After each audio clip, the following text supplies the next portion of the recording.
Bien. C'est bon, ça filme. Hein. Bien, mesdames et messieurs et madame les rapporteurs, mes chers collègues, il nous faut, avant d'aborder votre rapport, procéder à une nomination de rapporteur sur la proposition de loi qui vise à instaurer un dispositif de sanctions contraventionnelles pour prévenir le développement des vignes non cultivées qui représente une menace sanitaire pour l'ensemble du vignoble français. Celle-ci est inscrite à l'ordre du jour de la niche du groupe démocrate du 6 mars prochain. Et pour ce texte, j'ai reçu la candidature de M. Hubert Ott. S'il n'y a pas d'opposition, je vous propose de le désigner rapporteur sur cette proposition de loi. Merci à vous, donc, eh bien, monsieur le rapporteur. Voilà. Bravo. Bravo, monsieur le rapporteur. Eh bien, nous pouvons poursuivre avec l'objet principal de notre réunion, qui concerne lui aussi l'agriculture. La Commission des affaires économiques avait créé le 18 septembre dernier une mission d'évaluation de la loi du 18 octobre 2021 qui visait à protéger la rémunération des agriculteurs, connue sous le nom d'Egalim 2. Il s'agissait d'ailleurs d'une recréation, puisque cette mission était en cours au printemps dernier, la dissolution de l'Assemblée ayant interrompu les travaux. Notre commission a cet automne désigné comme rapporteurs de la mission messieurs Julien Dive, Harold Duvart, Richard Ramos, madame Mathilde Digné, que nous sommes heureux d'entendre aujourd'hui. Ils vont nous présenter leur rapport dont le projet a été communiqué hier. Chers collègues, j'ai pour ma part noté de nombreux points d'intérêt dans votre projet de rapport. Et je vais en parler très très brièvement parce que c'est vous qui allez surtout nous les présenter, notamment le renforcement des contrôles et des sanctions en matière de marche avant pour la faire réellement fonctionner en matière de prix, lutter contre les stratégies de contournement des règles instituées par exemple à travers les centrales d'achat européennes. Mais vous soulignez aussi que les dispositions relatives à l'étiquetage demeurent en grande partie inappliquées malheureusement et vous plaidez aussi, on le verra, pour des mécanismes à même d'éviter l'imposition de prix abusifs. En tout cas, c'est un enjeu extrêmement important, à la fois pour les producteurs agricoles, mais aussi les petites entreprises agroalimentaires qui peuvent se retrouver fragilisées, très fragilisées, notamment par les grands groupes de la transformation et de la distribution. Je sais que vous avez fait un grand nombre d'auditions. Il me semble que 26 organisations ont été entendues. Alors évidemment, vos propositions, vous le savez, sont très attendues. Je dirais qu'une chose, c'est que j'espère qu'elles inspireront des initiatives législatives transpartisanes. Et vous le savez, je l'ai appuyé à plusieurs reprises, le fait que voilà, ça puisse inspirer, voire alimenter directement des initiatives transpartisane. Donc nous devrions terminer cette première réunion vers 18 h parce qu'après nous accueillons en audition le président de la Chambre de commerce et d'industrie France. Je vous cède la parole donc pour une quinzaine de minutes, c'est ça, voilà, ensemble, pour que vous nous présentiez une synthèse du rapport et après quoi, comme d'habitude, nous entendrons les oratrices et orateurs de groupe et les questions individuelles et puis évidemment vous nous répondrez tout au long de cette audition. Merci à vous pour votre travail et donc je vous laisse la parole. Merci Madame la Présidente. Alors, dernière arrivée dans cette mission, il me revient du coup de parler le premier. Sous la bienveillante autorité de mes collègues. Je voudrais souligner que dans la première partie de ce travail, l'objectif de l'évaluation de l'impact de la loi Egalim est évidemment le premier objectif. Opération délicate puisque la particularité de cette loi, c'est qu'elle est entrée en vigueur dans un contexte économique qui a été extrêmement mouvant, avec une augmentation plus que très significative des prix alimentaires, avec une flambée aussi générale de l'inflation, y compris des coûts de production, et puis avec une modification sensible des préférences de consommation d'un certain nombre d'acteurs, notamment qui a impacté les circuits de distribution et fortement les pratiques commerciales. Donc il n'en demeure pas moins que on peut, à ce stade, et sans trop de contradictions, conclure que la loi Egalim 2 a eu un effet réel sur les pratiques, à la fois sur la chaîne de production et de distribution agroalimentaire. Si on se concentre sur l'amont agricole, nous avons une conviction, c'est que le contrat écrit doit prendre plus de place au sein du processus, avec notamment des propositions de contrat de la part des organisations de producteurs ou des associations d'organisations de producteurs qui méritent clairement d'être simplifiées. On a fait quelques propositions sur le sujet pour renforcer également le rôle de ces organismes et et surtout les protéger contre les pratiques de certains acheteurs et ce que vous avez, Madame la Présidente, décrit, à savoir les tentatives de contournement. S'agissant alors avec un point sur lequel nous reviendrons sans doute, c'est les indicateurs de coûts de production, dont on constate qu'ils ont quand même tendance à être dilués dans des formules de prix de plus en plus absconses et qui, du coup, neutralisent largement l'effet de cette disposition. Sur la partie aval, on a plutôt orienté l'analyse autour d'un constat qui est celui de la sanctuarisation de la matière première agricole, dont on voit quand même qu'elle est encore une source de tension tout au long de l'exercice commercial, avec des effets de report de la négociation sur les autres postes de coûts des industriels, donc qui nous amène là aussi à avoir une série de propositions sur l'indice de coût de production et sur plus globalement les conditions de transparence qu'on pourrait améliorer sur toute la chaîne.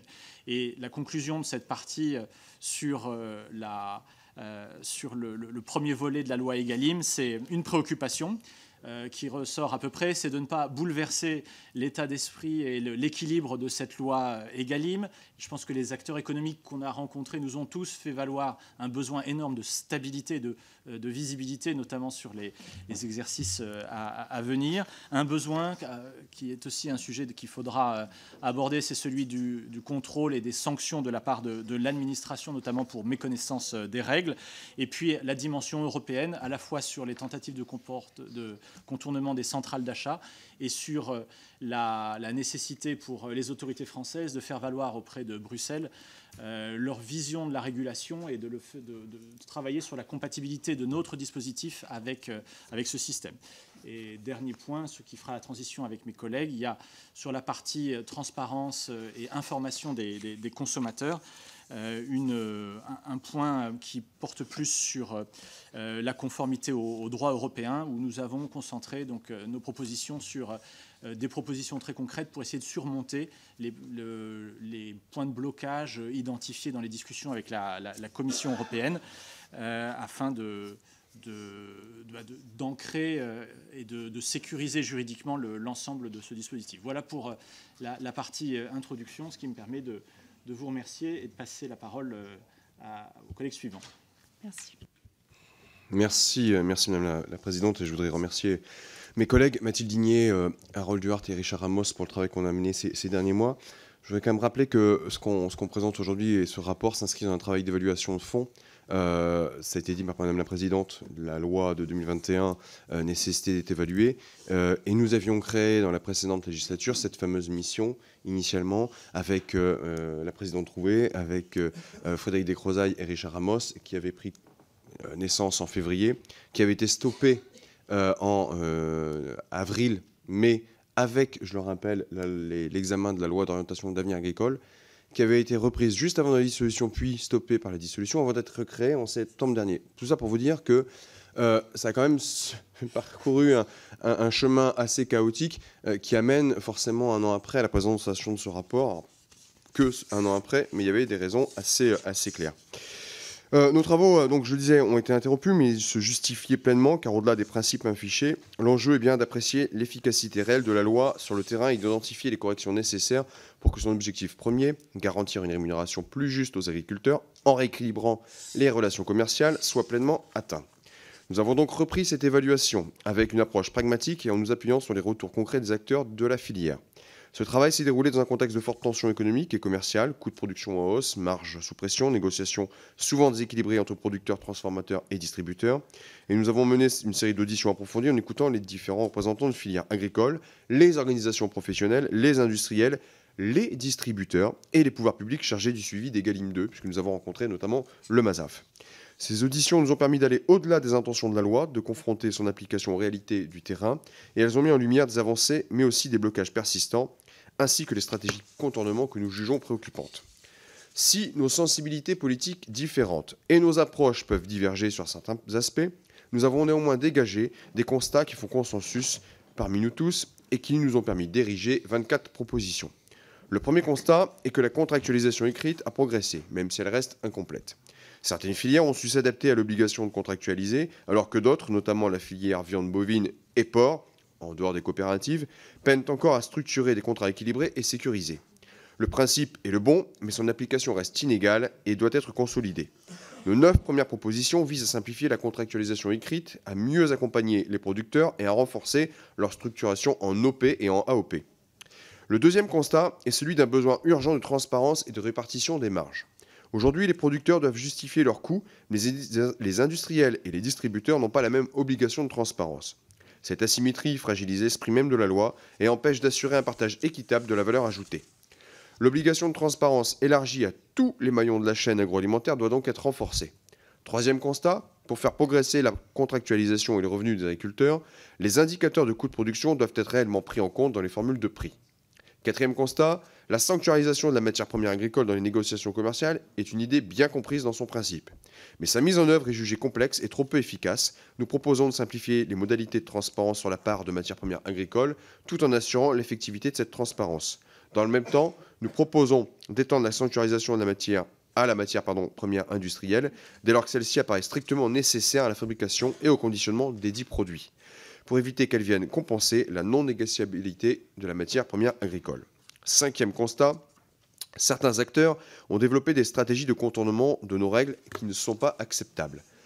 C'est le cas notamment d'enseignes qui contournent la loi en délocalisant leurs négociations commerciales via des centrales d'achat étrangères, ce qui court-circuite du coup l'application des Egalim 2 et aggrave les distorsions de concurrence.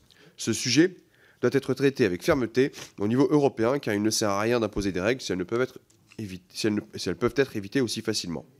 Sixième constat, il y a matière à agir, y compris au niveau législatif, pour compléter et ajuster le dispositif. Mais les acteurs réclament de la stabilité et de la visibilité sur les règles du jeu. Nous rejetons ainsi la suppression de la date butoir ou l'extension de la sanctuarisation des matières premières agricoles aux grossistes. Je veux insister ici sur un point fondamental qui nous occupera prochainement, le maintien du SRP plus 10.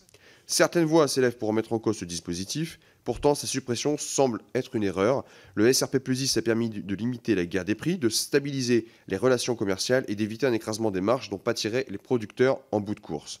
Son impact est concret, il a freiné la spirale du prix toujours plus bas qui bénéficiait ni aux agriculteurs ni aux industriels et qui fragilisait l'ensemble de la filière. Évidemment, ce mécanisme est imparfait, il ne peut être un outil permanent, mais dans le contexte actuel où les coûts de production restent élevés et où la pression concurrentielle internationale s'accentue, le supprimer sans alternative crédible reviendrait à fragiliser encore davantage nos producteurs. C'est pourquoi je plaide pour sa prolongation, mais avec une évaluation plus stricte de ses effets. Nous devons nous assurer que les bénéfices réalisés profitent réellement aux producteurs et ne sont pas absorbés par d'autres maillons de la chaîne. Cela passe par un contrôle renforcé et une obligation de transparence sur l'utilisation des marges supplémentaires dégagées. Enfin, je laisse le soin à mes collègues d'aborder le sujet de l'information des consommateurs sur l'origine des produits, sujet pour lequel nous avons constaté qu'il n'a pas été possible de progresser comme l'envisageait le législateur au moment de la loi Egalim 2. Notre agriculture a besoin d'un cadre stable et efficace qui assure aux producteurs une rémunération juste et qui empêche le retour à des pratiques commerciales déloyales. C'est dans cet esprit que je défends une amélioration des dispositifs existants. Nous devons garantir à nos agriculteurs des conditions de travail dignes et viables dans un marché plus équilibré. Et je tenais à remercier nos administrateurs qui nous ont accompagnés pendant ces derniers mois, notamment Boris Bouvilain et Luca Portillo, pour le travail qui était essentiel à nos côtés. Merci beaucoup. Mathilde Digné. Merci Madame la Présidente, messieurs les rapporteurs, chers collègues. Donc à mon tour de remercier mes collègues rapporteurs pour le travail effectué sur cette évaluation de la loi Egalim 2. Moi aussi, je dis un grand merci aux administrateurs qui nous ont accompagnés sur ce travail dans des conditions chaotiques, comme Julien Dive a pu le rappeler. Et pour ma part, j'ai aussi rejoint les travaux en cours de route, puisque c'était Aurélie Trouvé qui était rapporteure avant moi. Et donc, je voulais aussi saluer le travail qu'elle avait fait sur ces questions. Donc concernant le rapport en question, nous faisons le constat que si la sanctuarisation de la matière première agricole est une avancée, elle ne suffit pas à garantir un prix rémunérateur aux producteurs. Alors déjà, les indicateurs de coûts de production qui doivent servir de référence ne sont pas suffisamment développés et ou utilisés. Les modalités de révision ou de détermination du prix compris dans les contrats ne permettent pas toujours de prendre en compte les coûts de production.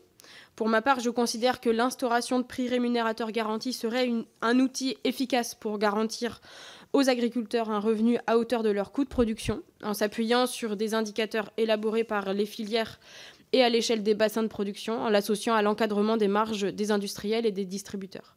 Si cet outil n'est pas partagé par mes collègues rapporteurs, nous nous rejoignons tout de même sur une proposition consistant à mieux prévoir et sanctionner les prix abusivement bas.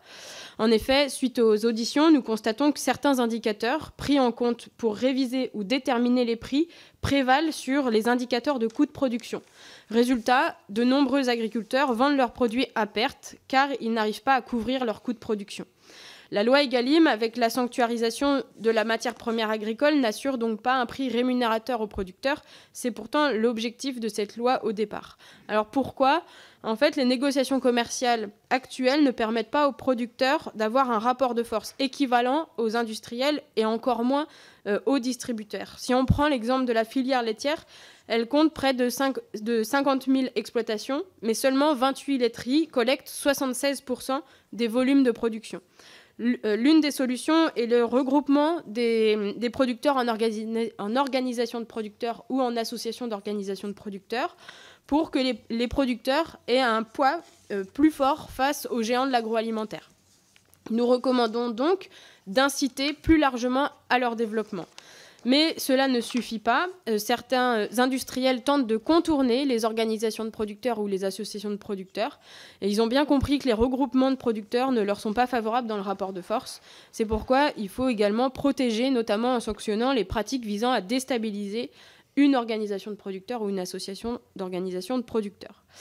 S'agissant des négociations commerciales en aval, donc entre les industriels et les distributeurs, les points de vue sont très divergents sur la transparence du prix de la matière première agricole. Normalement, dans les négociations avec les industriels, les distributeurs ne peuvent pas négocier la part du prix relevant de la matière première agricole puisqu'elle est sanctuarisée.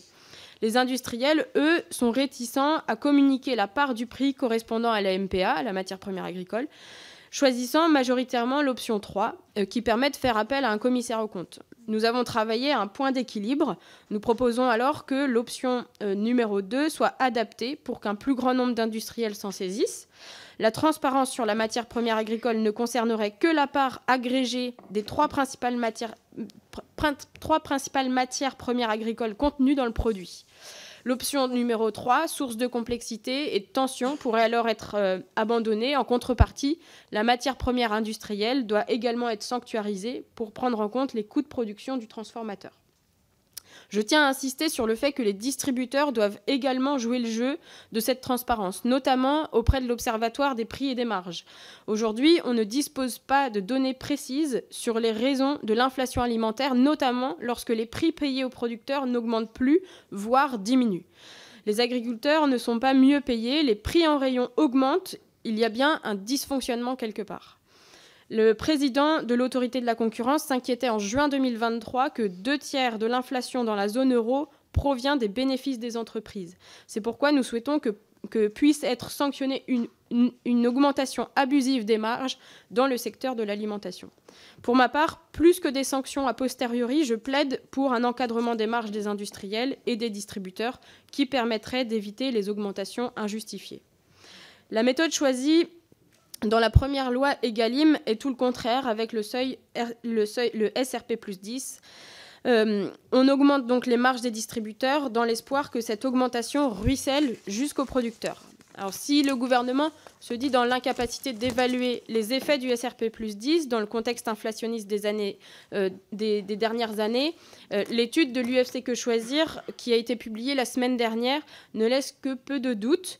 En fait, dans tous les cas, on voit bien que dans tous les cas, les agriculteurs se mobilisent depuis près d'un an pour réclamer des prix rémunérateurs. Donc nous saurions si ce dispositif avait eu un effet quelconque sur leur rémunération.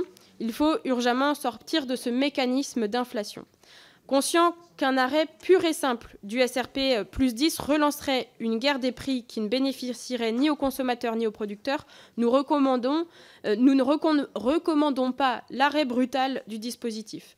Les recommandations de notre rapport permettraient d'aboutir progressivement à la suppression du SRP plus 10. Et je dirais que si le gouvernement ne s'en saisit pas, je pense pouvoir compter sur mes collègues pour que l'Assemblée nationale puisse aussi se saisir du sujet. Il ne faut toutefois pas oublier qu'Egalim ne couvre qu'une partie des prix agricoles. Elle ne concerne ni la commande publique ni les exportations. La fin de l'exception agricole dans les échanges commerciaux a soumis les agriculteurs à la volatilité des marchés mondiaux. Il faut une réforme européenne pour agir sur le contournement de la loi française par l'utilisation de centrales d'achat. Mais la question est plus large, c'est la vision de l'alimentation vue comme un bien comme les autres, interchangeable dans les accords commerciaux qu'il faut remettre en question. L'agriculture française, elle est riche de sa diversité, source de plus-value dans les territoires. Au-delà de la question centrale du prix, il faut mettre en avant les produits issus de l'agriculture locale. Mais la multiplication des étiquetages flous, mensongers, dont l'utilisation abusive du drapeau tricolore ne permet pas d'identifier clairement l'origine des produits. Les dispositions sur l'affichage de l'origine des produits prévues dans la loi Egalim 2 sont restées lettres mortes. La révision du règlement INCO de l'Union européenne doit être l'occasion pour la France de plaider pour l'obligation d'affichage de l'origine de la matière première agricole. Je vous remercie. Et donc, je cède la parole à Richard. Monsieur Richard Ramos. Oui, merci d'abord aux co-rapporteurs parce qu'on a travaillé de façon, avec des angles, j'ai envie de dire, politiques différents, mais en bonne intelligence, et ça a été très agréable. Merci aux administrateurs et aussi merci à Frédéric Descrozaille, puisque si on est là pour un rapport sur la loi Egalim 2, on le doit aussi à Frédéric Descrozaille, qui avait lui-même pris le travail du ministre Travers sur le démarrage d'Egalim. Donc tout ça est un long continuum. Moi, sans refaire ce qui a déjà été dit, je voudrais simplement dire qu'on est aujourd'hui encore dans les négociations, que ce qui nous remonte, c'est que c'est très très compliqué, et ce qui nous remonte, c'est que la faiblesse finalement politique peut permettre aux plus puissants d'aller taper sur les plus petits. Et donc il y a urgence à ce que, même si on a des divergences, on se mette d'accord pour protéger notamment nos paysans et certaines PME de l'agroalimentaire sur les territoires qui ont l'impression que, je dirais, la valeur ajoutée, elle leur échappe. Parce que, faut pas s'y tromper, les lois Egalim, évidemment, c'était pour trouver du revenu à nos paysans. C'était faire aussi en sorte que nos petites industries, je ne parle pas des très très très grandes industries qui maillent tout le territoire français agroalimentaire, puissent continuer à travailler, que la grande distribution soit un peu moins gourmande dans le partage de la richesse et que le consommateur s'y retrouve entre manger à juste prix et le fait de manger bien. Et donc c'est toute cette équation-là sur laquelle Egalim travaille et qui n'est jamais des réponses qui sont simples à des systèmes qui sont complexes. On a beaucoup reçu les organisations. Moi, et il y aura des textes qui vont arriver, je crois, dans les semaines qui viennent, notamment sur le CRP plus 10, qui vont être très spécifiques et nous permettront d'échanger sur des sujets comme celui-ci.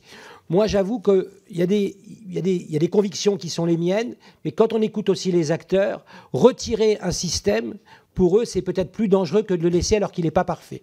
Et donc, il faudra que, notamment sur le SR plus 10, on a un texte qui va arriver très spécifique là-dessus, on puisse débattre et regarder très spécifiquement comment on pourra avancer. Moi, 2 sujets qui m'intéressent. Le premier, c'est les centrales d'achat basées hors de France. Je trouve que là, il y a quelque chose d'incroyable. Vous avez des centrales d'achat qui font quasiment tout leur business en France et qui demandent à des industriels d'aller passer des marchés à l'étranger.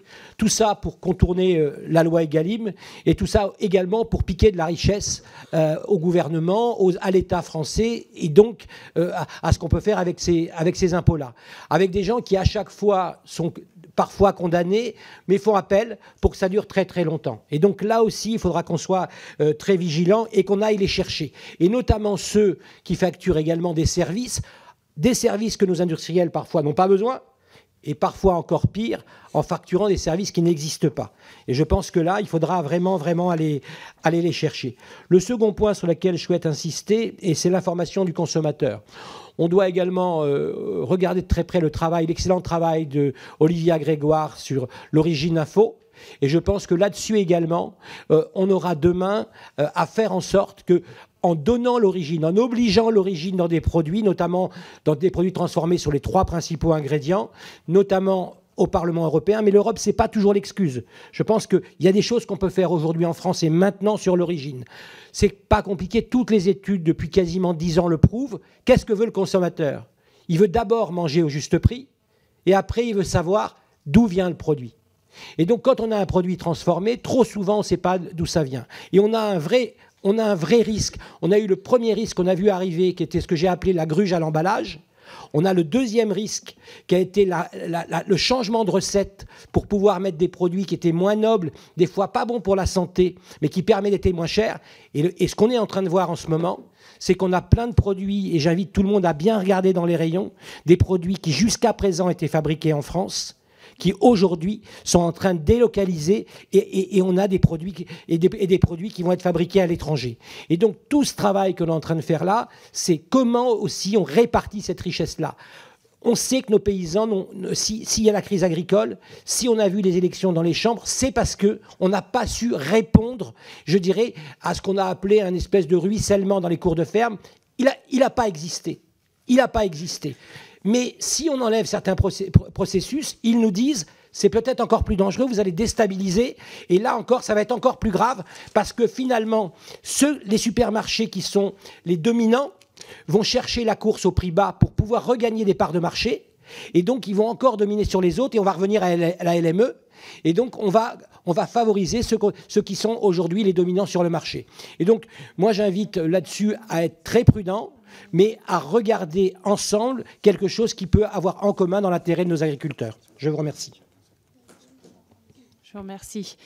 Merci beaucoup aux 4 rapporteurs. Et effectivement, voilà, j'en profite pour dire un mot sur le travail de Frédéric Descrozaille qui avait fortement contribué à cette mission. Voilà. Donc, nous passons maintenant aux oratrices et orateurs de groupe. Alors, vous êtes 4. Peut-être qu'on peut se dire, normalement, c'est 3 minutes et 1 minute de réponse. On peut peut-être vous laisser 2 minutes. Voilà, maximum. Mais peut-être que vous pourriez répondre à 2 au lieu de 4 à chaque fois, sans vouloir vous... Parce que sinon, ça risque d'être... Enfin, voilà, vous adapter. Enfin, voilà, ça... C'est juste que si on fait 4 minutes de réponse après chaque oratrice orateur de groupe, ça risque d'être un petit peu long. Et comme on doit terminer à 18h, voilà, je ne voudrais pas... Donc, mais je vous laisse vous organiser. Donc, premier orateur de groupe pour le Rassemblement national, monsieur Julien Gabarron. Merci Madame la Présidente. Chers collègues, Madame, Messieurs les rapporteurs, merci pour votre rapport très complet qui souligne en premier lieu le manque évident de transparence qui est applicable aux intermédiaires et aux distributeurs. Le système de négociation voulu et mis en place par Egalim a été bienvenu et a permis de changer la donne pour beaucoup d'agriculteurs. Néanmoins, il est encore perfectible. Manque de recours à l'écrit, pas de contrat en amont préalable et un champ d'application réduit par le pouvoir réglementaire. Nous partageons notre inquiétude quant au nombre de filières exonérées, par exemple le riz, les céréales, la plupart des vins, exonérées par décret de l'obligation de contractualisation, ce qui limite l'impact de la loi.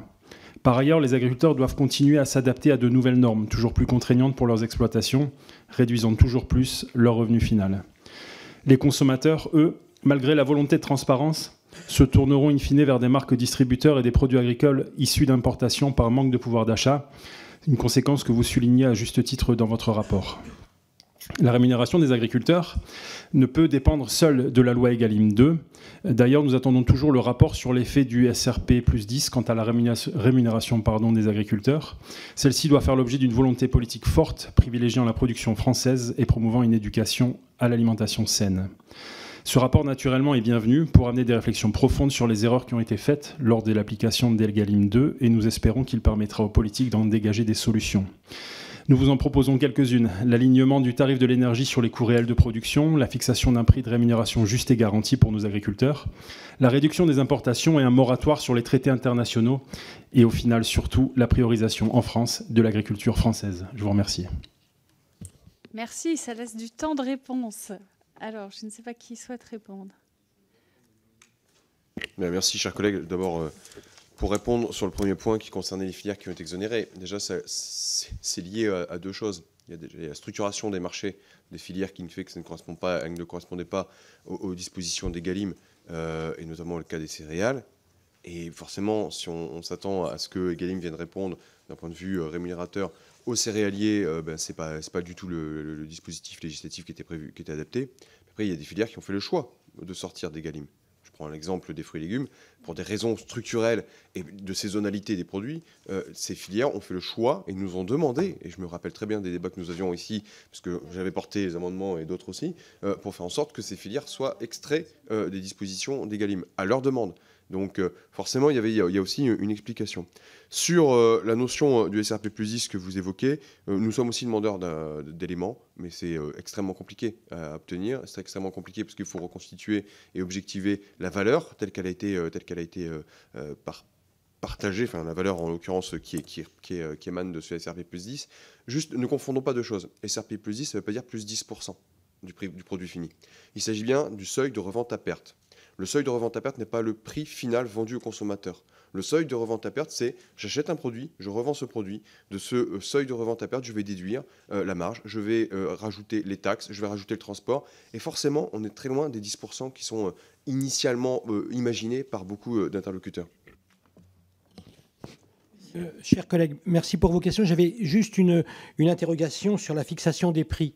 Est-ce que vous êtes pour un prix fixé par avance aux agriculteurs ? Normalement, on ne fait pas de questions-réponses. Mais allez-y. Ah, mais si, remarquez, on avait... Non, mais on a un peu de temps. Nous, on est pour un prix en fonction des coûts de production, un prix qui soit rémunérateur, tout simplement, fixé par filière. Merci. C'est bon, du coup... D'accord. Eh ben, donc nous passons au deuxième orateur de groupe pour le groupe Ensemble pour la République, Monsieur Stéphane Travert, d'ailleurs initiateur des lois Egalim en tant que ministre. Merci Madame la Présidente. Merci aux rapporteurs pour ce travail, pour ce rapport d'information, les rapporteurs présents et passés, pour ce travail au long cours qui a été fait pour évaluer Egalim 2, qui fait suite à la loi Egalim adoptée en 2018 et qui visait à rééquilibrer les relations commerciales dans le secteur agricole et à promouvoir une alimentation saine, durable et accessible à tous. Il faut aussi rappeler les objectifs principaux de cette loi. C'est garantir des prix justes pour les agriculteurs, améliorer la qualité de l'alimentation, la transparence et l'équité dans les relations commerciales. Sur le plan des prix, la loi Egalim a introduit des mécanismes pour inverser la construction des prix en partant des coûts de production. Cependant, l'évaluation que vous faites montre que cette mesure n'a pas encore pleinement porté ses fruits sur un certain nombre de filières, ce qui n'est pas tout à fait le cas, par exemple, dans la filière laitière. Les agriculteurs, pour beaucoup de filières, continuent de faire face à des marges serrées, des négociations commerciales aussi qui restent déséquilibrées et malgré la sanctuarisation de la matière première agricole, il est crucial, et vous le dites dans le rapport, de renforcer les contrôles et les sanctions pour garantir une application effective de cette disposition. Les négociations commerciales entre les acteurs de la grande distribution et leurs fournisseurs sont un élément clé du fonctionnement du marché alimentaire et elles déterminent les prix, les volumes, les conditions de vente et influent aussi directement sur le revenu des agriculteurs et des producteurs. Cependant, ces négociations, elles ont souvent été marquées par des déséquilibres de pouvoir favorisant les grandes enseignes au détriment des producteurs. Et donc, dans les recommandations que vous portez dans le cadre de cette mission d'évaluation, il y a toujours l'encadrement des promotions pour limiter les promotions en volume et en valeur, pour éviter la dévalorisation des produits alimentaires. C'est la question du seuil de revente à perte et nous aurons l'occasion prochainement, dans le cadre d'une proposition de loi, d'y avoir le débat et nous aurons, je l'espère, à ce moment-là, la justification de ce qui a conduit à créer ce dispositif. La question de la contractualisation obligatoire et les relations commerciales doivent être désormais formalisées dans des contrats écrits qui incluent des indicateurs de coûts de production. Et donc, je crois, comme vous aussi, qu'il faut renforcer la question et le travail autour de ces indicateurs de production. C'est aussi le cas du renforcement des sanctions, parce que la loi prévoit des sanctions plus sévères en cas de non-respect des règles de négociation commerciale pour éviter les pratiques abusives. Là encore, regardons comment, dans un champ d'application particulier, nous pouvons renforcer ces négociations. Et puis, parce qu'il me reste peu de temps, il y aurait beaucoup de choses à dire sur le rapport et l'ensemble des propositions que vous avez pu faire. Je m'interroge sur la proposition numéro 12, qui est de rejeter l'idée d'étendre aux grossistes le champ d'application de la transparence sur le coût de la matière première agricole et de sa sanctuarisation.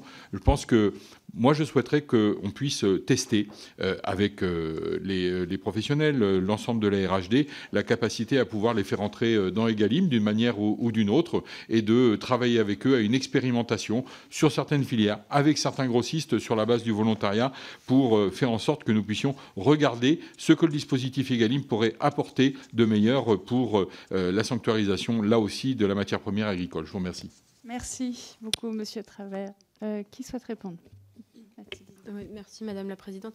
Peut-être pour vous répondre sur votre dernière interrogation ou sur la question des grossistes, effectivement, en fait, ce qu'on a constaté, c'était que le dispositif actuel ne correspondait pas au fonctionnement qu'ont les grossistes aujourd'hui, mais n'empêchait pas effectivement de réfléchir à autre chose. Là, vous parlez d'une expérimentation voilà, sur une sorte d'Egalim qui serait adaptée aux grossistes. Et en tout cas, moi, à titre personnel, je ne rejette pas l'idée de pouvoir réfléchir à quelque chose qui pourrait être adapté justement aux grossistes. Oui. Simplement, renforcer les contrôles, bien évidemment, mais aujourd'hui, il faut qu'il y ait des sanctions. C'est-à-dire qu'à partir du moment où il y a des contrôles, il faut qu'il y ait des sanctions. Je pense qu'aujourd'hui, il faut aller aux sanctions. C'est-à-dire que, voilà, il y a eu des contrôles, il y a eu des choses qui sont en suspens. Il faut maintenant aller, je dirais, faire en sorte que ces contrôles aboutissent à des sanctions, et des sanctions lourdes pour ceux qui le méritent. C'est bon ? Eh bien, nous passons maintenant pour la France Insoumise, Madame Manon Meunier. Merci, Madame la Présidente. Salon de l'agriculture 2024, Emmanuel Macron lance « Il y aura un prix minimum, un prix plancher ». Un an plus tard, après 3 contrebraquets et 2 demi-tours du gouvernement, les prix rémunérateurs ne sont toujours pas là pour les agriculteurs et c'est toujours la grande distribution et l'agroalimentaire qui tiennent la part belle lors des négociations des prix pour les denrées agricoles. Et ce, malgré les lois Egalim 1, Egalim 2 et Egalim 3. Et s'il y a pourtant bien une revendication qui rassemble agriculteurs et agricultrices, c'est celle-ci, la nécessité de prix rémunérateurs. Alors ce rapport d'évaluation aujourd'hui, il est le bienvenu. Et de fait, il met à jour les manques cruels des lois Egalim, des lois qui ne sont pas suffisamment contraignantes pour l'agro-industrie, qui ne sanctionnent pas les prix abusivement bas pratiqués par certains distributeurs et qui ne protègent pas assez les organisations de producteurs ou certaines filières plus isolées. Il est désormais nécessaire que ces observations obtenues dans le cadre d'un travail transpartisan puissent être traduites dans la loi. Vos recommandations pourraient apporter une première respiration nécessaire pour l'agriculture française.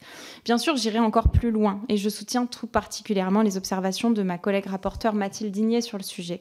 Nous avons besoin de prix minimum garantis, des prix rémunérateurs garantis qui font référence à des indicateurs élaborés par les filières à l'échelle des bassins de production. Et je sais que pour vous, collègues macroniste, c'est une mauvaise idée car ces prix planchers deviendraient des prix plafonds. C'est parce que vous appliquez cela à votre système, celui que vous entretenez depuis maintenant 30 ans, où l'agriculture est soumise, comme n'importe quelle autre filière, à une concurrence internationale déloyale sur un marché ultra-libéralisé. Or, si nous souhaitons réellement assurer des prix rémunérateurs aux agriculteurs et agricultrices de ce pays, ceci est impossible à décorréler de 2 autres conditions. La première, c'est l'encadrement des marges de l'agroalimentaire et de la grande distribution qui, eux, font toujours plus de profit. Et la deuxième, c'est la sortie de tous les traités de libre-échange. En somme, nous devons mettre en place un cadre protectionniste. C'est ce que nous revendiquons depuis le début à la France Insoumise et c'est le minimum prérequis pour notre souveraineté alimentaire et pour une rémunération digne pour les agriculteurs et agricultrices de France. Je vous remercie. Merci. Manon Meunier, qui souhaite répondre? Merci. Je pense qu'on va répondre à plusieurs, mais merci, chers collègues, pour votre question. On peut exprimer des points de vue différents sans tomber dans l'excès de caricature, donc je vais tâcher de ne pas le faire pour vous répondre. Je pense, et je redis, un prix rémunérateur, ce n'est pas un prix qui est fixé par la loi. La loi est là pour fixer un cadre, pour qu'un vendeur, un producteur, un industriel ou une OP, un distributeur soit à armes égales. Et le rôle de la loi, qu'elle soit Egalim 1, 2, 3 et 47, si on veut, c'est justement de rééquilibrer les relations entre les uns et les autres. Et d'ailleurs, c'est strictement inscrit comme tel. Et donc, je crois que la notion de prix qui serait fixés par la loi risquent à la fois de menacer l'équilibre économique et des relations qui peut y avoir. Alors, je vous me dirais qu'il n'y a peut-être pas d'équilibre aujourd'hui. C'est peut-être juste, d'ailleurs on peut partager ce point de vue-là, mais je ne suis pas sûr qu'il faille aller jusque-là. Et deuxièmement, je ne suis même pas sûr que ce soit légal au regard du droit européen et des traités notamment liés à la PAC. Et de fait, si on adoptait un tel dispositif, il se ferait rejeter, parce que vous savez que dans le cadre des traités de la PAC, on ne peut pas intervenir sur les prix des denrées alimentaires. En tout cas, on ne peut pas les fixer par voie législative. Donc je pense que ce ne serait pas légal d'un point de vue européen.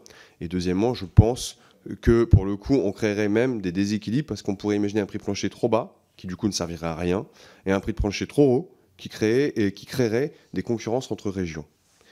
Maintenant qu'il y a des dispositifs pour faire en sorte qu'il y ait des bons indicateurs de prix, pas de problème, on s'entendra là-dessus. Oui, Mathilde Ligné. Merci Madame la Présidente. Peut-être dire un point sur lequel je suis en accord avec vous, forcément, c'est le fait de se dire que Egalim ne peut pas régler toute seule les choses, que la loi Egalim ne peut pas régler toute seule les choses. Elle s'inscrit dans un système en fait mondialisé qui fait que forcément que ce qu'on constate à travers le rapport, c'est que en fait il y a des dysfonctionnements. Ensuite, effectivement, sur les prix rémunérateurs garantis ou les prix planchers, enfin en tout cas. Et pour répondre à mon collègue rapporteur, c'est pas la loi qui fixe le prix, c'est bien les filière par bassin de production. Et donc le prix n'est pas figé dans la loi. Voilà, simplement, je voulais rappeler. Merci. Alors, ensuite, pour le groupe socialiste, Monsieur Dominique Potier. Merci Madame la Présidente et bravo aux 4 rapporteurs. Vous formez une belle équipe de France Agricole. C'est plutôt sympathique de vous entendre avec vos différences et puis une forme d'unité et de recherche de voies de sortie. Vous n'êtes pas les premiers, vous n'êtes sûrement pas les derniers sur ce sujet. Moi, je voudrais faire simplement 5 remarques.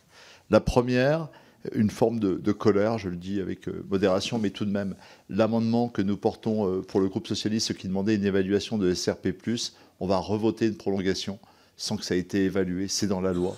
Est-ce que vous pouvez nous dire simplement par quel mécanisme la loi n'est pas appliquée dans ce pays? Parce qu'on va reconduire une mesure pour la 3e fois sans qu'elle ait jamais été évaluée alors que le législateur l'a demandé. Deuxième élément, vous avez évoqué les OP. Vous savez qu'une des propositions qu'on porte, c'est des contrats tripartites pluriannuels garant de la construction du prix dans la marche en avant en ayant des rapports moins léonins entre les différents étages. Or, ces OP peuvent être renforcés par des programmes opérationnels, des PO, dans le cadre du PSN, nous devrons y veiller. Mais par ailleurs, ils se heurtent, si on est très pratique, à l'hostilité, qui est légitime par ailleurs, des coopératives qui, elles, disent nous construisons le prix avec nos producteurs tout au long jusqu'à la première transformation et parfois un petit peu plus loin dans la chaîne agroalimentaire. Et on n'a jamais réussi dans notre pays, sur le plan intellectuel, sur le plan politique, à bâtir une stratégie gagnante entre les coopératives dans leur filière verticale et la dimension horizontale des OP que vous appelez de vos voeux. Et ça, si on ignore ce problème-là, on ne pourra jamais le résoudre. Il faut le poser. Moi, je n'ai pas de solution, mais c'est ça le vrai sujet qui nous bloque pour faire des OP par bassin de production capables de construire dans les contextes pédoclimatiques donnés un prix acceptable et digne. Enfin, il y a 2 éléphants au milieu de la pièce et je voudrais quand même le signaler. On ne parle pas du tout de la rémunération des salariés agricoles et de l'agroalimentaire. Ils sont 3 fois plus nombreux que les paysans. On fait comme jamais, c'était Monsieur Leclerc, Monsieur Paysan et Monsieur Transformateur, Lactalis, c'est ça qui causait entre eux. Il y a 1,4 million de salariés. Dans cette chaîne de valeur, est-ce qu'on sait mesurer à un moment donné combien gagne un salarié agricole, combien gagne un salarié de l'agroalimentaire et de la grande distribution? Dans nos recherches futures de construction du prix, ça serait un indicateur qui serait tout de même un petit peu digne pour nous. Et enfin, je me permets de poser un dernier point.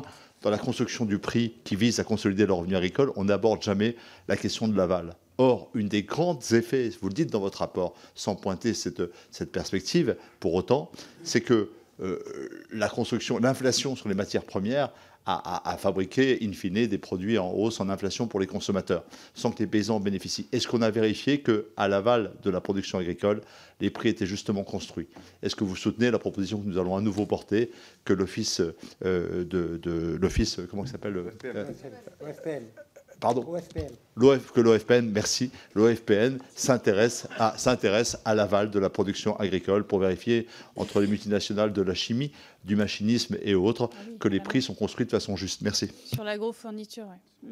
Tout à fait. Merci. Dominique Potier, qui souhaite répondre? 4 questions. Je reviens sur ce que vous disiez sur les contrats tripartites. Je pense que les contrats tripartites, c'est en gros ce qui marche le mieux. C'est ce qui donne aux paysans de la distance. Et donc, il faudra regarder également dans ce long continuum des lois Egalim comment on donnera un avantage à ceux qui font des contrats tripartites. Et une fois n'est pas coutume, j'ai une inquiétude. J'ai dit une fois n'est pas coutume, je vais saluer l'ancien responsable de Lidl qui est Michel Biérot, qui est parti un peu abruptement. On va le regarder avec grande attention parce qu'il avait été celui qui faisait passer le hard discount avec des contrats tripartites. Je ne dis pas que c'était parfait, on l'a combattu. Mais son départ brutal nous fera qu'on va regarder cette enseigne avec grande attention, je le dis nous les parlementaires, pour voir si peut-être que les gens qui sont en Allemagne vont pas essayer de resserrer tout ça pour enlever de la production agricole française, la détourner et la mettre en Allemagne. Donc je leur dis très calmement, nous avions combattu Michel Biérot, nous avions pu aller avec lui sur des contrats tripartites. Là, aujourd'hui, je suis inquiet du départ abrupt de ce dirigeant. Tout à fait. Est-ce qu'il y a d'autres réponses? Je vais pas. Enfin, les deux éléphants, il y en a un des deux qui est un peu en dehors du cadre Egalim. Celui dit c'est la rémunération des salariés agricoles. C'est un vrai sujet, mais c'est pas trop dans le cadre-là. Même si encore que le salarié agricole est sous le coup du droit du travail, et donc sous le coup du droit du travail, c'est le salarié agricole est au minimum au SMIC puisque c'est le droit du travail. Et parfois au-delà du salaire même que se verse l'agriculteur, puisque, comme vous le savez, chers collègues, vous avez un tiers des agriculteurs qui se versent la moitié du SMIC en rémunération, puisque, je le rappelle, ce sont des chefs d'entreprise, et en tant que chef d'entreprise, avoir des salariés, c'est avoir une responsabilité. Mais un sujet vraiment intéressant qui mérite d'être approfondi. Moi, je reviens sur SRP+10 et l'évaluation. Oui, on a ce défaut d'évaluation. Ce n'est pas nous qui sommes responsables de savoir où est cette évaluation et d'application de la loi, puisque nous sommes parfois les premiers aussi à subir la non-application de la loi, et l'ancien ministre de l'Agriculture qui est ici présent, lui-même, pâtit aussi du manque d'application de la loi qu'on est capable de faire évoluer. Donc on peut continuer d'insister sur la demande d'évaluation de SRP+10. Pour autant, on a bien senti et bien compris avec les différents retours des auditions, que la suppression nette, sèche du SRP+10, on aura le débat dans quelques semaines, pouvait déstabiliser réellement les relations. Merci. On viendra peut-être tout à l'heure. Il restait 2 questions, je pense, sur OP et coopérative d'une part et d'autre part sur l'agrofourniture, mais on vous laissera du temps peut-être à la fin pour revenir. Enfin, je le note et puis voilà. Donc, pour le groupe Droite républicaine, Monsieur Jean-Pierre Vigier. C'est l'effort de faire plus à gauche que ça. Merci, Madame la Présidente, Madame et Messieurs les rapporteurs. Tout d'abord, je tiens à saluer la qualité de votre travail, ça a été précisé par mes collègues, ainsi que la profondeur de l'analyse contenue dans ce rapport. Il offre des éclairages précieux sur les effets de la loi Egalim 2. Le rapport souligne avec pertinence l'importance du maintien de la date butoir dans la négociation commerciale. Et vous le savez, en fixant un délai clair, cette disposition favorise un équilibre des pouvoirs entre fournisseurs et distributeurs. Supprimer ou modifier cette date butoir risquerait de perturber fortement les négociations et de désavantager les producteurs. Aussi, vous en avez longuement parlé, vous mentionnez que l'expérimentation du SRP+10 a permis d'amorcer, je dis bien amorcer, une meilleure répartition de la valeur ajoutée entre producteurs et distributeurs, et vous suggérez de prolonger cette expérimentation. En effet, l'instauration de SRP+10 s'est révélée utile pour éviter une guerre des prix, en garantissant une meilleure répartition de la valeur ajoutée au sein des filières agricoles, grâce à l'imposition d'une marge minimale sur les produits alimentaires vendus en grande disposition. Cependant, ma question porte sur la filière laitière. Ce secteur, comme vous le soulignez, figure parmi les plus exposés à des marges historiquement faibles pour les éleveurs, malgré leur rôle central dans notre souveraineté alimentaire. La filière laitière française fait face aujourd'hui à un double défi. Le renouvellement des générations, et vous le savez, près de 50% des producteurs de lait en activité en 2018 devraient cesser leur activité d'ici 2027 et l'enjeu de la souveraineté alimentaire. Dans ce contexte, ma question est simple et la suivante. Quels outils pourraient être renforcés ou développés pour répondre aux spécificités, et je dis bien spécificités économiques des éleveurs laitiers? Je vous remercie. Merci beaucoup pour cette question sur la filière laitière. Oui, sur la filière laitière et sur les OP, il faut évidemment continuer, mais c'est une filière qui a plutôt marché. C'est-à-dire qu'Egalim a plutôt fait en sorte que la filière, je dirais, c'est pas mirobolant, mais c'est mieux que ce que c'était. Et donc je pense qu'il faut renforcer aujourd'hui, et peut-être il faut que les filières entre elles, les organisations entre elles, se renforcent. Et c'est en les aidant à se renforcer qu'on arrivera à faire quelque chose. Et donc je pense que c'est très important. Sur le lait, et vous l'avez dit, chers collègues, à la fois il y a le renouvellement, c'est ce qu'il y a. Il y a beaucoup de métiers durs, mais le lait, c'est 7 jours sur 7. Comme on le dit souvent, il n'y a pas de vache premier prix. Donc, que vous fassiez une vache qui soit en montagne ou en bas, c'est la même chose. Que vous ayez peu de vaches, etc. C'est très, très difficile, cette affaire-là. Et donc, je suis très inquiet également quand on a des grands industriels qui, du jour au lendemain, disent à certains producteurs « je ne te ramasse plus » et demandent à d'autres industriels d'aller les collecter très loin de chez eux. On pourrait imaginer, dans un monde pas parfait, que c'est la volonté de ces grands industriels de se débarrasser de certains paysans pour aller chercher du lait à l'étranger, pour que quand il y aura des négociations futures avec la grande distribution, ils seront moins chers que celui qui fera l'effort d'aller les chercher plus loin.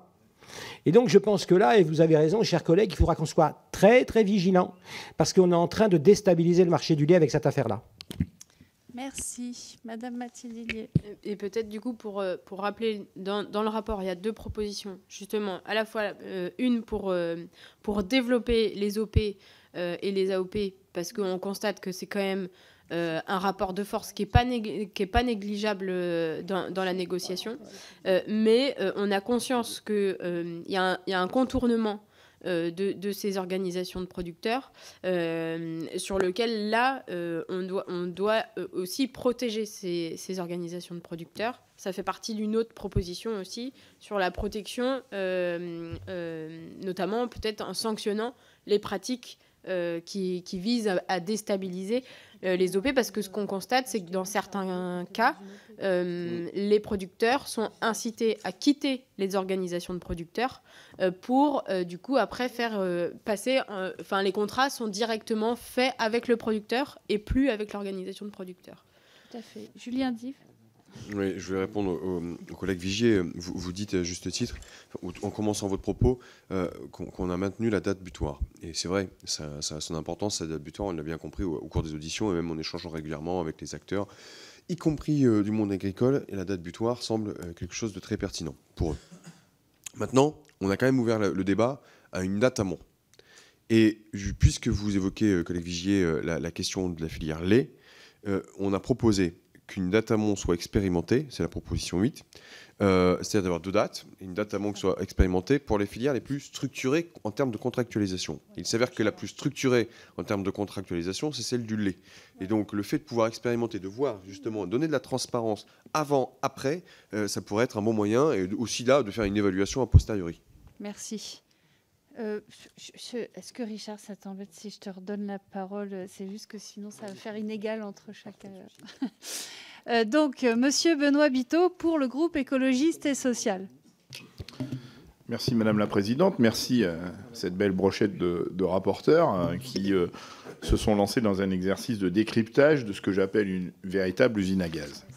Et quand on a une usine à gaz, moi j'aime bien qu'on essaie d'identifier les causes de pourquoi on a cette usine à gaz. Et quand j'essaie de comprendre, je vois que nous nous sommes détournés des fondamentaux. Parce que de quoi la loi Egalim est-elle vraiment le symptôme ? Tout simplement du cynisme d'une économie libérale qui orchestre l'échange de produits pourtant de première nécessité, qui est la nourriture qu'on met dans nos assiettes absolument tous les jours. Et donc, cette économie libérale nous prive de la faculté de pouvoir encadrer les relations commerciales. Nous prive aussi ou en tout cas entraîne la disparition des régulations de volume. C'est-à-dire que le pendant à la construction d'un prix plus faible, c'est bien sûr la régulation des volumes qu'on a effacée par l'effacement des quotas. Et donc on essaie de trouver des parades qui s'appellent la contractualisation, mais qui restent des mécanismes privés. On essaie de donner du pouvoir aux organisations de producteurs qui, dans cette jungle libérale, ont bien du mal à imposer la position des producteurs. On a également le sujet des coûts de production. Mais dans ces coûts de production, à aucun moment on explore pourquoi les coûts de production explosent. Et donc, cette fuite en avant qui consiste à toujours compenser les coûts de production sans regarder comment est-ce que les agriculteurs pourraient limiter leurs coûts de production et donc leur permettre de dégager du revenu est quand même d'une vaste hypocrisie. Quand je regarde par exemple le prix d'une baguette, 1,20 € le prix de la baguette. Dans le prix de la baguette à 1,20 €, on a seulement 5 centimes pour le producteur de blé. 5 centimes. Mettons 10 si tu veux, Richard, pour ne pas te contrarier. On augmenterait de 5 centimes, alors de 10 maintenant, de 10 centimes le prix de la baguette, on rémunère 2 fois plus le producteur de blé. Donc, sortons de cette hypocrisie et essayons de revenir à des vrais sujets, à des fondamentaux. Un autre éléphant dans la pièce, que Dominique n'a pas évoqué, c'est le rôle des politiques publiques. C'est-à-dire que quand on parle du revenu des agriculteurs, on voudrait que tout repose sur le prix de vente des produits. Mais on a des politiques publiques qui sont là aussi pour construire le filet de sécurité à cette économie libérale et qui négligent la façon dont on les distribue. On a aussi des politiques publiques qui, si je reviens sur les coûts de production, pourraient être des accompagnements à la bifurcation d'autres manières de produire, de manière à ce que ces coûts de production soient le plus bas possible. Et puis, on a une loi qui n'est pas respectée. C'est l'illustration du « en même temps ». On a les restaurations collectives où on impose 20% de bio.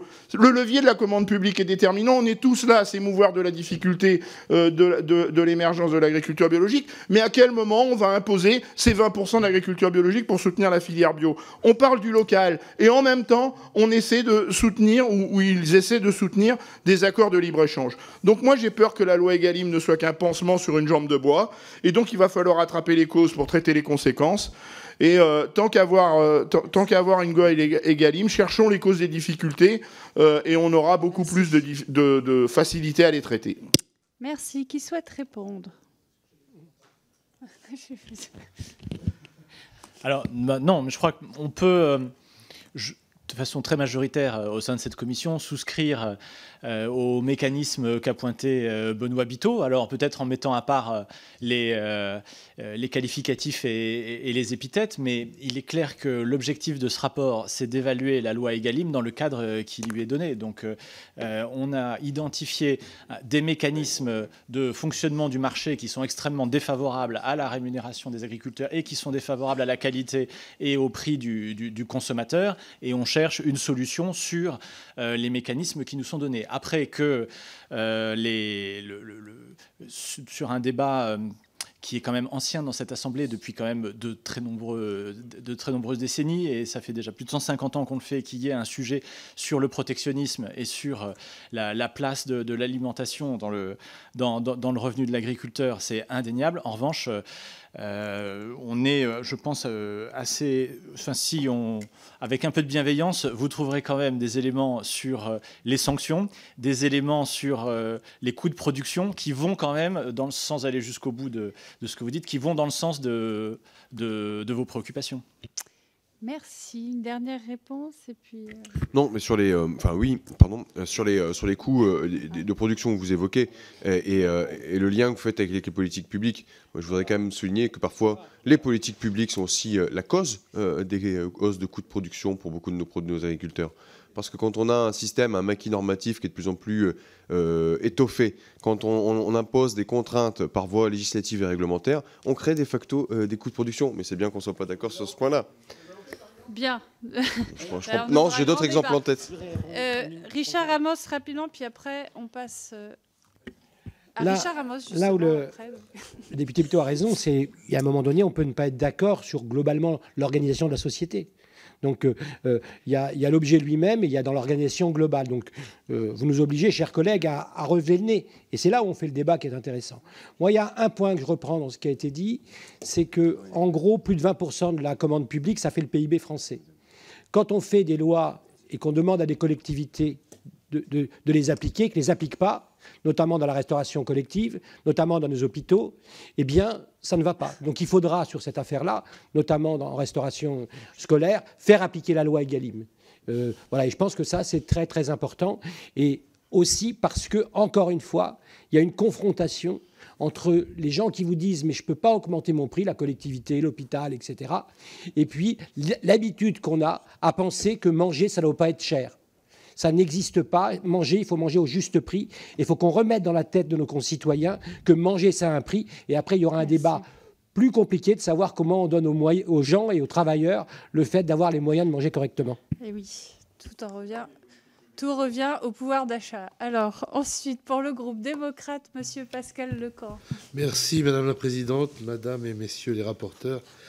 Chers collègues, la question des négociations commerciales et de leur équilibre, dont on vient de parler depuis le début, a fait l'objet d'une grande attention législative depuis les États généraux de l'alimentation en 2017, impulsés par mon collègue à droite, Stéphane Travert. Une grande non, à droite, je dis. À ma droite. Une grande attention a raison, car nos agriculteurs nous le rappellent sans cesse. Il s'agit de la condition essentielle au renouvellement des générations agricoles. Elle touche à leurs revenus, à leur capacité à vivre de leur production. Et Gallimin avait posé le principe de la marche en avant, du SRP plus 10, ça a été rappelé, et l'encadrement des promotions. Et Gallim 2 devait renforcer Gallimin en obligeant le respect de ces principes. Et Gallim 3, l'élargir et éviter le contournement systématique par les centrales d'achat européennes. C'est la volonté de la loi des Crozailles. Mais on l'entend chaque jour. Vous m'entendez pas? Si. Mais on l'entend chaque jour, ni la transparence, le problème de transparence est très important, ni le rapport de force équilibré ne sont au rendez-vous. Vous notez notamment dans votre rapport que la filière bovine, par exemple, seuls 17% des transactions sont contractualisées. 17%. Et que les producteurs et leurs organisations n'ont pas de vision sur les marges industrielles et distributeurs, ce qui les désavantage dans les négociations. Mesdames et messieurs les rapporteurs, je veux ici vous remercier pour votre travail, l'équipe de France ou la brochette, comme dit M. Bidot. En tout cas, un travail d'une grande qualité et surtout d'une grande lucidité, assorti de plusieurs propositions. Et je voudrais revenir sur quelques-unes d'entre elles. Notamment, vous suggérez, et je partage totalement cette ambition, de renforcer la transmission d'informations pour bénéficier de données fiables sur les marges. Ça a été évoqué de différentes manières par un peu tout le monde. Comment pouvons-nous assurer la coopération des acteurs? Comment cette obligation doit-elle assortie de sanctions potentielles? Vous l'avez évoqué, cher Richard, mais quel type de sanctions? Financières, autres?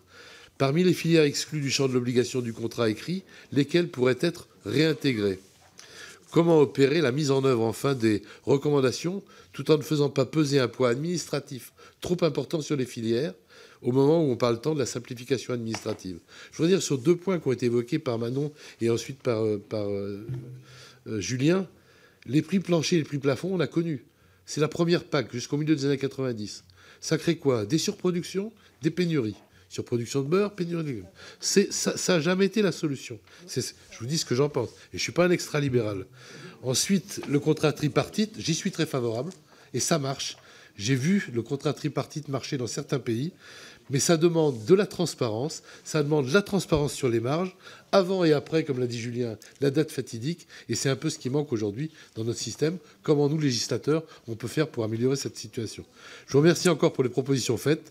Et j'espère qu'ils verront bientôt l'objet d'une vraie loi, d'une loi qui garantit le revenu des agriculteurs. Elle est attendue par les agriculteurs. Une loi Uvard-Tigné d'Yves Ramos. Alors, qui souhaite répondre? Sur la loi, il faut avoir un propos clair et sans doute rappeler que notre objectif est d'avoir une traduction législative par un biais ou par un autre, gouvernemental ou d'initiative parlementaire, le plus rapide possible.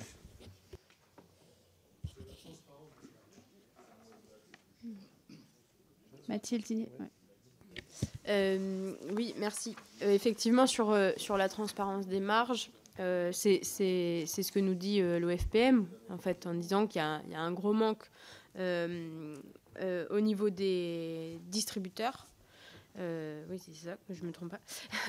Et donc, En fait, pourquoi est-ce que l'un transmet ces informations et l'autre non? Et c'est là toute la question, quoi. Donc après, quel mécanisme précis? Nous, ça fait partie des propositions qu'on fait de renforcer ça. Après, c'est aussi de l'ordre de quel travail législatif on peut mettre en place sur le sujet. Mais je sais pas, peut-être que Julien, tu veux compléter. Nous, on propose à un moment, je cherchais le numéro de la proposition, je ne l'ai plus en tête, mais c'est pas grave. On proposait que soit ajouté aussi le contrat de négociation, un exemple de contrat en annexe, pour permettre justement au moment de la contractualisation, de la négociation, d'avoir une trace écrite, qu'elle soit amendable ou amendée, ça c'est autre chose, mais déjà d'avoir une base claire, nette, précise pour les acteurs au moment de la discussion et d'envoi des CGV, d'avoir le contrat bien proposé.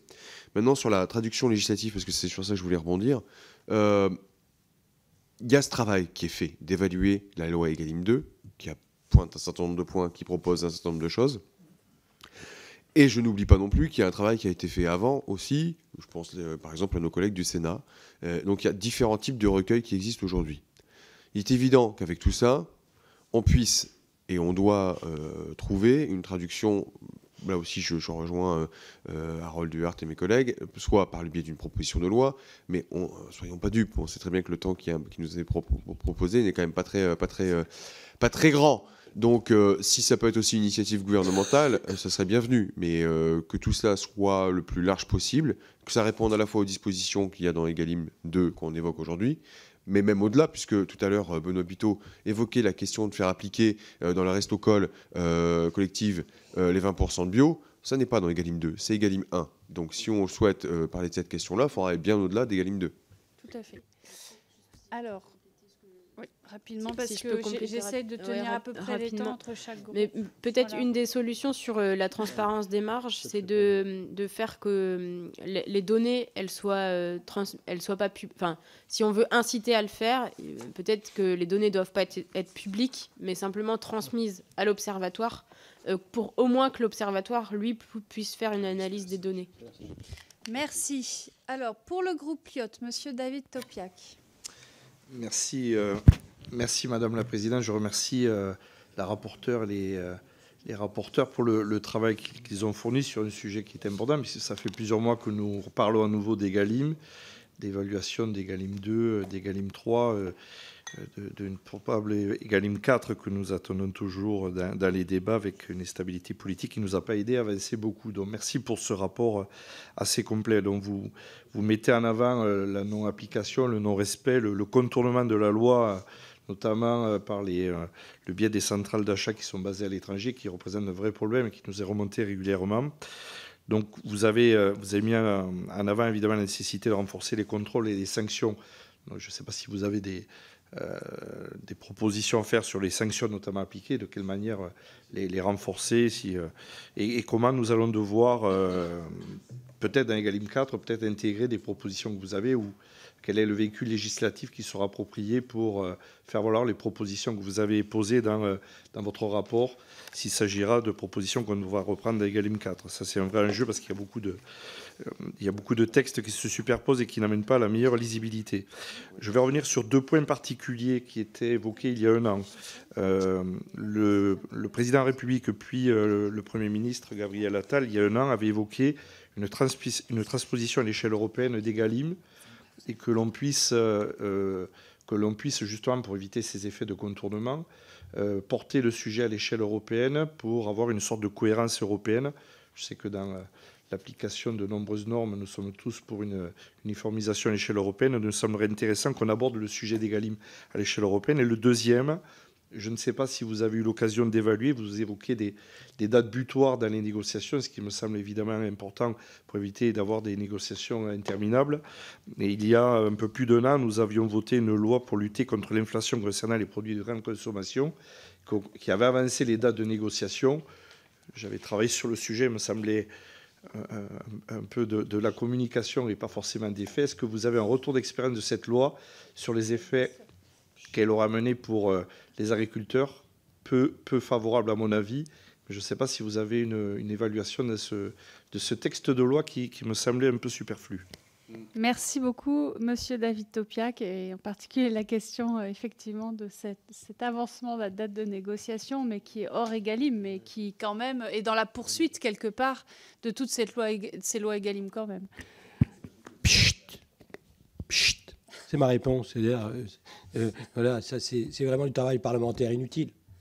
Voilà, changer une date butoir à 3 semaines, ça répondait à un besoin et un signal. Mais ce n'est pas ça le travail parlementaire. On est sur quelque chose de nourrir la société. Depuis que le monde, il est monde, il y en a qui chassent, il y en a qui deviennent agriculteurs. C'est plus complexe que changer une date de 3 semaines. C'est une réponse de communication politique. Mais clairement, je pense qu'il faut aller beaucoup plus profondément, ce qu'on essaie de faire dans ce rapport-là et ce qu'il faudra faire dans la loi Egalim 4. C'est ça, c'est comment on mange dans les 20 ans qui viennent. Qu'est-ce qu'on veut comme agriculture? Comment on fait que l'agriculture puisse perdurer en France? Et comment on peut manger sainement même quand on est pauvre? Merci. Une autre réponse, Madame Mathilde. Oui, sur les sanctions. Les sanctions, elles sont déjà prévues dans le code rural et dans le code du commerce. Et elles sont relativement dissuasives, mais le problème, c'est qu'elles ne sont pas ou très peu appliquées. Et donc, les services de l'État, ils ont voulu laisser le temps aux acteurs de s'emparer de ces règles. Et maintenant, il faut en fait appliquer les sanctions. Merci. Maintenant, pour le groupe GDR, Monsieur le Président André Chassaigne. Merci Madame la Présidente. Je voudrais saluer bien sûr le travail des rapporteurs. Ça a dû être compliqué de trouver un équilibre. Il y a des recommandations qui vont dans le bon sens, que je salue, mais pour autant j'ai quelques remarques. La première, c'est que vous soulignez la volatilité exceptionnelle des marchés agricoles. Certes, c'est une réalité, c'est pas seulement lié à la crise du Covid-19, au déclenchement de la guerre en Ukraine, c'est le résultat de 40 années de détricotage méticuleux des outils d'encadrement des marchés, que ce soit sur les prix, que ce soit sur les volumes. On a aujourd'hui comme socle une réglementation européenne très libérale, avec la compétitivité prix. C'est une tyrannie. Et il faut affronter ça frontalement. Si on ne le fait pas, on ne s'en sortira pas. C'est ce qu'il faut bien comprendre. Je crois que c'est la règle de base. Et on voit que ça va plutôt dans l'autre sens avec la PAC, les PSN, avec les traités de libre-échange. Donc ça, c'est une chose qu'il faut prendre en compte, même si vous considérez que je suis hors texte. Je pense que je suis au contraire au cœur du sujet. Deuxième observation, c'est vrai que la marche avant pour construire un prix à la production va dans le bon sens. Mais on a bien vu que ça a été récupéré au niveau des coûts de production. Et on a vu aussi qu'il n'y a pas véritablement un contrôle du captage de la valeur. Et si on ne s'attaque pas à ça avec davantage d'intervention de l'État par rapport à l'évaluation de la valeur, on n'arrivera à rien. Alors vous dites bien sûr, c'est bolchevique, c'est une administration agricole que vous voulez administrer, mais j'affirme qu'effectivement, il faut plus d'administration, il faut plus de contrôle, il faut qu'on s'attaque à la chaîne de valeur si on veut véritablement avoir des prix qui soient des prix rémunérateurs aux producteurs. C'est indispensable et je voulais le souligner. Ensuite, vous faites des améliorations, des propositions très justes pour améliorer la construction d'une architecture française du droit commercial. Et vous dites aussi qu'il faut que ça évolue au niveau européen. Parce que certes, toutes les recommandations qui peuvent être faites pour qu'on ait une réponse qui soit une réponse française au niveau du droit commercial, ça va se heurter frontalement au droit européen. Donc, vous avez fait des propositions, d'ailleurs, dans ce sens, 22, 23, 24, entre autres. Hein, mais je pense que si on veut des résultats, il faut porter un coup à l'approche européenne de l'agriculture. Ça, pour moi, c'est indispensable. Enfin, je terminerai en disant que s'il y a la marche avant pour construire le prix à la production, il y a aussi la marche arrière. Parce qu'aujourd'hui, on assiste à quoi ? On assiste à un affaiblissement des normes, qui soient des normes environnementales, qui soient des normes sur la santé, et aussi des normes sociales. Et si on ne parle pas des salariés agricoles, qu'on ne voit pas la réalité de ce qui se passe aujourd'hui au niveau des salariés agricoles, eh ben c'est vrai qu'on peut jouer sur le prix, mais à quel prix par rapport aux gens qui travaillent, et notamment les saisonniers agricoles auxquels je pense. Je terminerai en disant que excellente proposition de tenir compte des effectifs de la DGCCRF. Mais faites attention, On est passé de 3800 en 2007 à 2800 aujourd'hui. Mais c'est peut-être qu'il y a eu des volontés de limiter les dépenses publiques. Est-ce qu'on peut d'un côté dire il faut limiter les dépenses publiques et voter pour cela, et d'un autre côté dire il faut augmenter les effectifs des DGCCRF? À quelque part, il faut être un peu en harmonie dans les différents votes que l'on peut produire. Merci, Monsieur le Président. Qui souhaite réagir? Répondre. Excellent. L'excellent président Chassaigne s'était un peu éloigné du rapport auquel nous étions, mais il pose encore des sujets. On voit qu'il fera un très bon député européen. Donc vous avez un avenir, monsieur le président Chassaigne, pour aller défendre la France au Parlement européen. Et on en est très, très, très content. Oui, encore une fois, ça prouve que manger, ça remet en question un système, une société avec des gens qui peuvent avoir des débats et des opinions différentes. Et ce que vous décrivez, et notamment sur les métiers agricoles que vous défendez depuis bien longtemps, cher président, et des ouvriers agricoles, également aussi de tous ceux qui viennent de l'étranger pour pouvoir ramasser nos fruits et légumes, ça nous permettra de regarder comment on va produire en France si on ne veut pas demain que ça soit produit à l'étranger avec des normes qui ne seront pas les nôtres. C'est un peu en dehors des Galim, mais vous soulevez là, le président Chassaigne, un sujet ô combien important. Merci. Monsieur Julien Dive. Oui, président, Chassaigne, vous évoquez dans votre propos, vous voulez plus de contrôle et plus d'administration. Moi, je crois qu'il faut plus de contrôle, oui, pour s'assurer que les règles soient bien respectées, et moins d'administration pour moins ennuyer aussi le monde agricole. Et pour plus de contrôle, vous appuyez sur l'évolution des effectifs de la DGCCRF. À juste titre, ils ont été transférés à la DGAL. Merci. C'est bon? Alors, ce que je vous propose, c'est de prendre une série d'interventions individuelles et ensuite je vous laisserai répondre en bloc. J'ai Monsieur Stéphane Travert. Oui, merci Madame la Présidente. Ce n'est pas tant une question, mais plutôt une observation, une remarque sur tout ce qui a été dit. On peut partager beaucoup de choses, mais Egalim 2, c'est quoi? C'est le prolongement d'Egalim 1. Quand on a traité Egalim 1, on avait déjà Egalim 2, notamment sur la question des sanctions. Moi, sur ce point-là, je faisais partie de ceux qui pouvaient considérer que des sanctions plus élevées auraient dû être portées directement dans Egalim 1. Mais nous avions souhaité à ce moment-là donner quelque part, faire confiance à l'ensemble des acteurs. C'est ce qui nous avait inspiré d'ailleurs dans les États généraux, c'est la confiance entre les acteurs eux-mêmes à décider de la manière dont ils pouvaient travailler les uns et les autres ensemble. Donc derrière, moi je ne suis pas persuadé qu'on ait besoin demain d'un Egalim 4. Par contre, ce que l'on peut faire, c'est au long cours, encore une fois, c'est Egalim 1 plus Egalim 2, plus quelques éléments qui sont venus se rajouter, c'est avoir une expérimentation et une évaluation complète du dispositif au long cours, tous les ans, par des groupes de députés qui pourraient tourner de manière à bien préciser où en sont nos engagements.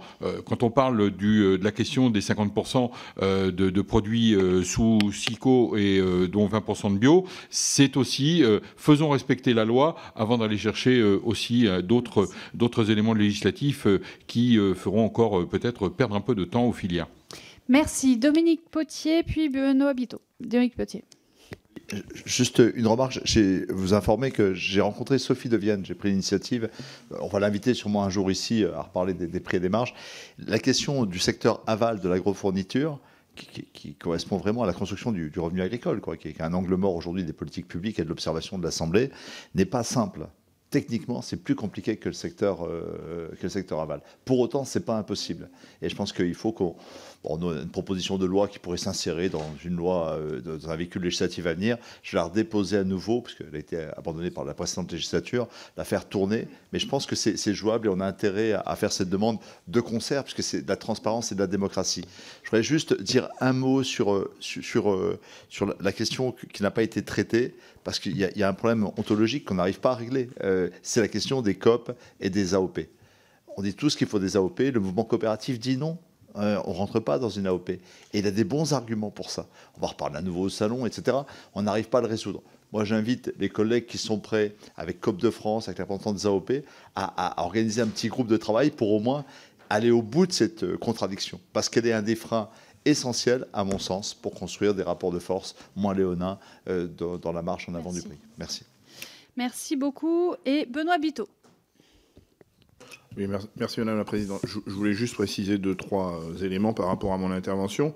D'abord, pour Harold, j'ai volontairement fait un peu du hors-sujet, parce que je trouve que la loi Egalim, j'insiste, est le symptôme de dysfonctionnement beaucoup plus grave que ce qu'on essaie de traiter dans la loi Egalim. Mais ça ne remet nullement en cause la qualité du travail que vous proposez dans l'évaluation de ce qu'est aujourd'hui la loi Egalim. Et donc, c'était pas du tout le sens de mon propos. C'était juste essayer d'identifier les raisons pour lesquelles on est obligé de faire une loi Egalim et qu'elle a des imperfections, comme vous le constatez dans le rapport. Ensuite, pour Julien Dive, les politiques publiques, c'est pas que des normes. C'est aussi beaucoup d'argent public. Et on occulte dans cette enveloppe publique les coûts externalisés. C'est-à-dire quand on parle des coûts de production, on oublie de revenir sur ce que coûte la dépollution de l'eau, ce que coûte la restauration de la biodiversité. Et donc ça, c'est des vraies politiques publiques. Et si on les orientait autrement, et si on aidait, grâce à ces politiques publiques, à accompagner les agriculteurs pour essayer de faire baisser leurs coûts de production, eh bien le sujet des coûts de production qu'on essaie de traiter dans la loi Egalim serait beaucoup plus simple à traiter. Merci. Donc, il nous reste quelques minutes. Peut-être, moi, j'avais juste pour reprendre les questions. Moi, j'avais une question, une demande de précision sur les OP, ce que vous proposez sur les OP, notamment, et ça rejoint la question sur les coopératives. En fait, par exemple, est-ce que vous préconisez des OP commerciales avec la propriété, ce qui est en fait une forme de coopérative? Est-ce que vous préconisez des tailles minimales d'OP? Puisqu'on peut aller jusqu'à un tiers de la collecte selon le règlement européen. Enfin bref, voilà, dites-nous comment on fait pour éviter que, par exemple, comment il s'appelle, Savencia s'amuse à payer moins cher le lait quand on n'est pas dans une OP, etc. Enfin voilà, ces questions assez précises sur comment on fait face à ces pratiques-là. Pareil sur la contractualisation. Moi, j'ai une question sur la viande bovine. Comment on fait, enfin avec tout le système Maquignon, etc. Comment vous faites pour parce que c'est surtout sur la viande bovine qu'il y a un problème de contractualisation. Donc, comment on fait pour aller plus loin, très concrètement? Voilà. Et puis, évidemment, plein d'autres questions. On pourrait discuter pendant des heures sur l'efficacité de la PAC d'origine. Bon, mais ce n'est pas l'objet du débat. Je vous laisse... Les politiques publiques, ce n'est pas que des normes, mais c'est aussi des normes, cher collègue Benoît Biteau. Je disais, les politiques publiques, c'est pas que des normes, mais c'est aussi des normes. Ça en fait partie. Et ça a aussi des conséquences positives et des conséquences négatives, soyons-en très clairs. Voilà. Je veux répondre aussi à notre collègue Stéphane Travers quand il évoquait et prenait l'exemple des rendez-vous du contrôle annuel. Moi, je me souviens qu'on avait fait une proposition ensemble, d'ailleurs, je crois, dans un rapport passé, de retrouver de manière récurrente, je ne sais pas si ça doit être tous les ans, les états généraux de l'alimentation, parce que on les a, depuis 2018, ils n'ont pas eu lieu, 2017, ils n'ont pas eu lieu.